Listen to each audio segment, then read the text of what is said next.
la segunda mitad del siglo IV, Alejandro Magno lanza su campaña de conquista del inmenso imperio de los persas, que se ve coronada por uno de los éxitos militares más grandes de la historia.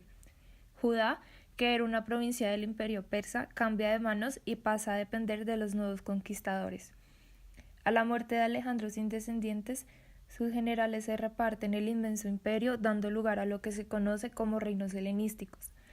La política de Alejandro desde un principio fue lograr un mestizaje étnico entre los griegos conquistadores y los pueblos de los países conquistados.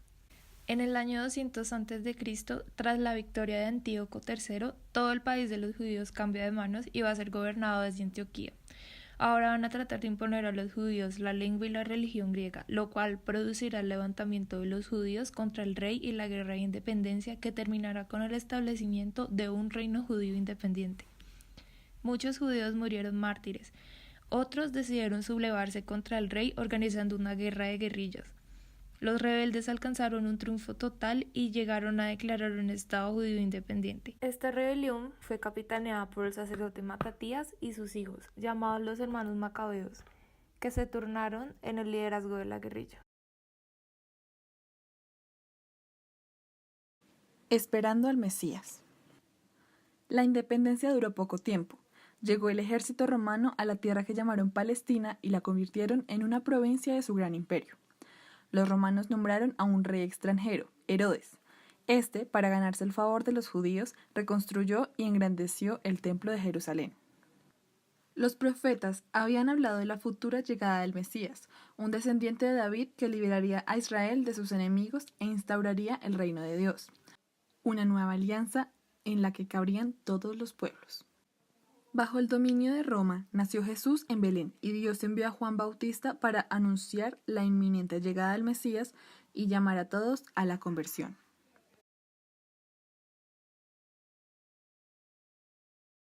La destrucción de Jerusalén. En el año 70 después de Cristo, la ciudad y el templo de Jerusalén fueron destruidos por las legiones romanas del futuro emperador Tito, tras un prolongado asedio. La ciudad había sido ocupada en el año 66 por la resistencia judía. La guerra, descrita con detalle por el historiador Flavio Josefo, fue tremendamente violenta y originó más de 1.000.000 de muertos. El Arco de Tito en Roma representa y conmemora estos hechos. El Arco de Tito está situado en Roma. Fue construido poco después de la muerte del emperador y conmemora la represión de la revuelta de los judíos en el año 67. José, hijo de Jacob y el tercero de 6 hermanos, era un muchacho con mucho talento, un temperamento humilde, dócil y devoto. Era un carpintero que vivía en Nazaret. Según la tradición, cuando tenía alrededor de 30 años, fue convocado por los sacerdotes al templo, con otros solteros de la tribu de David, para tomar esposa.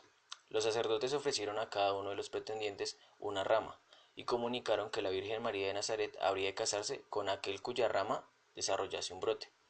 Solo la rama de José floreció, y de ese modo fue reconocido como novio destinado por el Señor a la Santa Virgen. María, a la edad de 14 años, fue dada por esposa a José.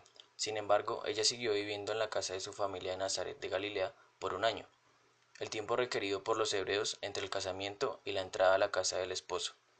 Fue precisamente en este lugar donde María recibió el anuncio del ángel San Gabriel. María puso a su esposo frente a una maternidad que no podía explicar. Muy inquieto, José combatió contra la angustia de la sospecha y pensó hasta en dejarla y huir secretamente, para no condenarla en público, pues era un esposo justo. Si María se consideraba adúltera, la ley la sentenciaba a ser lapidada junto con su hijo, fruto del pecado. José estaba a punto de actuar así, cuando un ángel se le apareció en sueños para disipar sus temores. José, hijo de David, no temas recibir a María, tu esposa, porque el hijo que espera es obra del Espíritu Santo. Todas sus turbaciones desaparecieron y José apresuró la ceremonia de fiesta de entrada de su esposa en su casa. Cuando el edicto César Augusto ordenó el censo de toda la tierra, José y María partieron hacia la ciudad de origen de la dinastía, Belén.